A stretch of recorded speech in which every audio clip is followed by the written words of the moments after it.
د خپل مشر له یو فرمان څخه د اسلامي امارت د واکمنۍ د وایندویانو انکار. د نوموړي واکمنۍ وایندویان د ملا هیبت الله اخوندزاده د امر خلاف لا هم خپلو وزیرانو ته سرپرست اصطلاح کاروي، خو ولې؟ بشپړ جزئیات په ویډیو کې تر پایه وګورئ. پاتمنو لیدونکو ستړي مه شئ.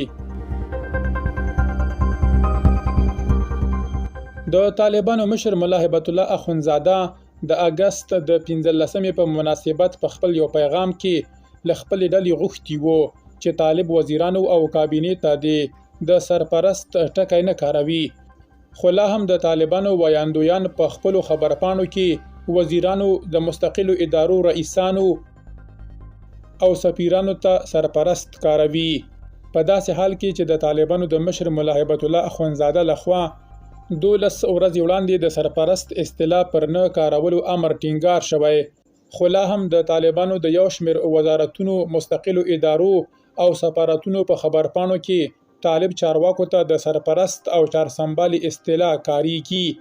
د طالبانو تر واک لاندې له پیښو سره د مبارزې چمتووالي ملي ادارې تازه د چهارشنبې پر ورځ د یادې ادارې د اونیزې ادارې غونډې په اړه د دغې ادارې رئیس ته د سرپرست اصطلاح کارولې ده او لیکلي دي له پیښو سره د مبارزې آمادګۍ ملي ادارې اونیزه اداري غونډه د دې ادارې د سرپرست ملا نورالدین ترابي په مشرۍ ترسره شوه.